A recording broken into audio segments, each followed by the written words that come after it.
Yo, what's up guys? Haven't posted a video in a minute on this channel. That's just because ever since the last event, which was the last video, just been basically ordering a bunch of parts, getting ready to refresh this thing because it's in need. Not really mechanically, but more cosmetically. I mean, it's seen a few too many wall taps and door bangs. This is a whole new door I already replaced because had a big old dent. You can see on the side skirt where the wheel hit when I was tandeming, but another dent there. So anyway, got that new door. I got front and rear over fenders coming. Gonna do a full paint job too. Got new wheels. Yeah, it'll look good when I'm done, but haven't really done events since the last one because of that. And part of that refresh is this FDF Mega Mantis. So decided to go FDF. I had this GK Tech, the cheap bolt-on one. It's like whatever, 200, 300 bucks. No issues with it. Gives you a little more angle than stock. For the price, I think it's worth it. You know, definitely leaves some angle to be desired, which is part of the reason I'm upgrading. But for a starter kit, I mean, it's all you need. You can rip with that thing, especially if you're learning. I think it's better to learn on something like that. But I'm ready for the upgrade, so went with the big boy angle with FDF.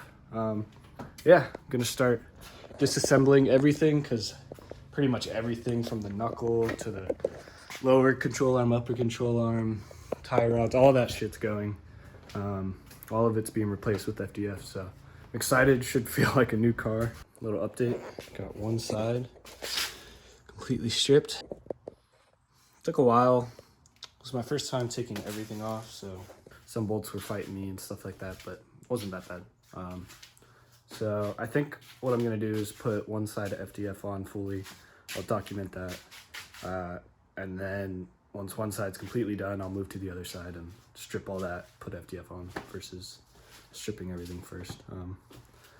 But yeah, progress is slow, but getting there. Got the wheel bearing off the old knuckle, put it on the new FDF. Here it is all laid out. So with this new FDF kit, they said they make it on-car adjustable, which you can see here. On the lower control arm, it is. I thought it would also be on the upper control arm, but no, you gotta, unless I'm missing something, you gotta take it off to adjust the upper control arm. But that's all right. I mean, at least we got some adjustability. For the uppers, I'll probably just set them to the max camber, so these ears all the way in. And if I need to adjust it from there, I will, but just to make it easy to match both sides for when I initially put it on. But this wheel bearing, I recommend taking it off while you have everything attached still in the car. That was kind of annoying to deal with this whole knuckle off the car. I had to kind of like hold it down while I was hammering the wheel bearing out. Kind of a pain in the ass, so yeah, just a heads up, a lot easier if you do it in the car. So I got the upper control arm in. Some light in here. So to get this bolt specifically out on the left, towards the front of the car, I actually had to remove the coilover, which is really annoying because it's just too long to get out without and reinstall without doing that. But this arm's in now, so I think I'm gonna start tackling the other side and removing everything on the other side. That way I can kind of put everything back together on the same side, or all at once. So something not a lot of videos went over that I could find is the issue you get with this the steering rack boot itself. So I have the offset rack spacer in right now, and what you have to do is put the boot on first, and then you actually have to modify the boot too. So I had to cut so that the steering rack like shaft could poke through it. So I had to like cut the small little neck off and then actually cut relief cuts in it in the bigger part too, so it could stretch more. so it could get around that shaft, so the shaft can poke through for you to bolt this spacer on. And so then once that's good, I could feel resistance, almost like a soft lock, when this was getting compressed all the way, because the boot would be so compressed it would start to resist you turning the steering wheel anymore. So I had to cut even bigger relief cuts in this so it could kind of, I wanted it to slide over spacer kind of, but what ends up happening is it gets squished. Even with the relief cuts, it kind of just squishes it in, which is fine. Like, I don't feel as much resistance anymore. I did that on both sides. And I'm just gonna run it like this. Hopefully I don't have any issues, but just kind of a weird thing that you don't really think about when you're installing this, and turns out to be a pain in the ass if you want to run the boot, which I'm trying to preserve these rack seals for as long as I can, so I want to run the boot. So yeah, that's what I recommend doing. Hopefully it works. We'll see in the long run. But all right, guys, it's the next day, and I officially have everything bolted on both sides as far as FDF goes. Here's what it looks like. It's pretty cool. Still have to tighten everything, but yeah, it really helps that we have these on-car adjustments now, so it'll make getting the eyeball alignment much easier. Oh, let me talk about Ackerman. So the Ackerman plates that FDF comes installed with will be the 0 Ackerman plates. If you just want no difference between lead and trail wheel in drift, which that basically will make you faster in drift, but will reduce the amount of self-steer you feel. I think it's mostly just a preference thing as far as which Ackerman works best for you. I think I'm gonna get rid of these 0 ones, and it comes with, so you have the option of running +2 or -2, I believe, Ackerman. The other plates it comes with, I'll go ahead and show these here.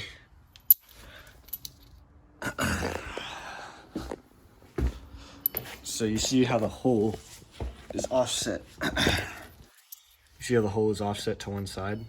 So that will go here, and it'll move the tie rods, or whatever this is, pickup point, either towards the knuckle or away from the knuckle a little bit. So I'm pretty sure if I move it towards the knuckle, so having it like this essentially, will give me the Ackerman I desire for the self-steer, because the lead wheel will have more angle than the trailing wheel. At least that's how I see it. But I'm gonna end up playing with this a lot anyway. At the track, I'll probably switch it between different settings, mess with my alignment, mess with my coilover mounting point too. I wanna try, like, if you move it farther towards the knuckle, it messes with the motion ratio of the coilover, and it will make it stiffer, which is backwards from what I thought. But and then if you move it towards the engine side, it will make it less stiff. It's plus or minus 8%. So middle is normal. Move it towards the knuckle, it's 8% stiffer. Away from the knuckle, 8% softer than the middle. So I'm gonna leave it in the middle for now. I'll probably mess with that at the track, as well as the sway bar mounting. Mess with that at the track. I actually have to mount that. I forgot. Let's see. Other than that, so issues we ran into, as other videos say, you have to grind down. There's little nubs in this where the lower control arm mounts to the cross member. You have to grind those down to be able to get the lower control arm mount in. And similarly, this, where the coilover mounts, these misalignment spacers here were actually too big to fit onto my BC coils. I don't think it was, I think they might have sent me the wrong spacers or have a little error in the machining of these. I think the measurements were a little off, because in all the videos I found online, no one else mentioned that. It just slid right in pretty easily. So, I mean, not a huge deal. We just grinded them down and it slid in. But I'm gonna move my rack forward. I'm doing the rack relocation. My buddy who's gonna weld it for me is busy this weekend, so I'm gonna wait and do that. Anyway, because of that, I'm not using the offset position of this offset rack spacer, which basically artificially would move the rack forward if I put it here. So I'm leaving it here because I'm gonna move the rack forward, and that's where you want it for that. So, I mean, until I move the rack forward, it might feel a little wonky because I haven't done it yet and I'm using this position, but all it will really mean is like at full lock, I'll experience binding and over centering, but I'm not gonna be drifting before I do that, so not a big deal. This has definitely been a process, but it's not that bad. Definitely not like a quick couple hours job, because you gotta remove all the old shit. When you're putting the new shit on, you'll run into something like we did. Looks really sick, stoked to have it bolted on. Okay, so I'm just about done. I'm wrapping up the last side, and couple more things I wanted to point out. You are gonna need, for these adjusters here, these are 1 inch and 1/8 size. So you either get 1 inch and 1/8 socket with 1 inch and 1/8 crow's foot to get behind to hold the nut behind it while you tighten it. Same goes for that side. Or you can do what I did and get an adjustable that's just big enough. This is a Craftsman, and it said the max width was 1 inch and 3/16, which is 1/16 more than 1 inch and 1/8. So that is still a small enough of a wrench to fit behind that tight space. And then for these, you can just use any really big adjustable, or in my case, I used a pipe wrench. You can get those tight. That was a little bit of a dilemma. And same goes for these coilover bolts, the coilover mounting location. Also, one last thing with the brake lines. So I ordered extended brake lines, but I didn't end up putting them in just because I'm lazy, and I'll probably put them in later, but for now, this is fine. You can't bolt up the brake line bracket to the new knuckle, so I just zip tied it here. And I tested lock to lock to make sure the line isn't kinked or stretched or anything, and it seems good, so should be good. Just turn the wheel to full lock with the tires on for the first time, and it's a lot of angle. Jeez. Man, can't really get a good angle of it, but it's like, it's a lot of angle, trust me. Yeah, don't remember if I touched on the Ackerman I ended up going with, but I went with positive Ackerman, so basically what factory cars come with, just because I've heard that's a little easier to drive.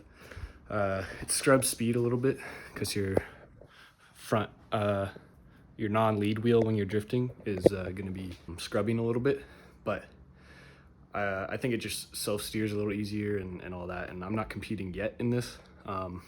And my buddy that I tandem with all the time doesn't have like zero Ackerman setup, though. With zero Ackerman, you're not scrubbing as much speed, so I don't want to be running away from him in tandem, and this will just be more of a party car setting, and then when I want to get more competitive and faster, I'll probably try out the zero Ackerman. So my caster is still off, so the front is rubbing a little bit in the wheel well. So I gotta take out some cast and just try to get it not to rub so I can drive it to the alignment shop, basically. So yeah. Overall, the install definitely took a lot of time, but I'm also a little stupid, so it didn't have to take as long as it took me. But I think it's worth it. I mean, this just looks nuts. I'm so stoked to drive it. I still have to do the rack relocation. that's the next step. That will be another weekend's project, but super stoked to get this install done. Hopefully we can test it soon. So since that last clip, I've been driving around on the FDF for a while now, like a couple weeks, still just from my eyeball alignment, and it drives perfectly straight. Pretty proud of that. I still haven't done the rack relocation, so if I go to full lock, it binds real bad because I have the offset rack spacer in the normal position versus like the forward position, because I'm gonna move the rack forward. So I haven't been able to like really test the full lock of the angle kit, but I was able to do some street testing, you know, here and there, and it feels great. I also got new wheels that I put on, so I'll go ahead and show you guys that. So here are the new wheels. Also lowered the back a lot, so it's looks a lot better now in the back. The front still has monster truck fit in it, just because of the angle kit. Yeah, wheels poke out quite a bit. Got over fenders on the way, front and rear. We're just gonna fix this nonsense, but yeah. So next video is gonna be installing the rack relocation, most likely. Got a drift event coming up at Mid Pond in a few weeks, so pumped for that. Before then, got to get the rack relocated, and what else? Might need to get another set of tires. Other than that, I think alignment, and it'll be ready to rip, hopefully. Yeah, so I'll catch you guys in the next video. Thanks for watching.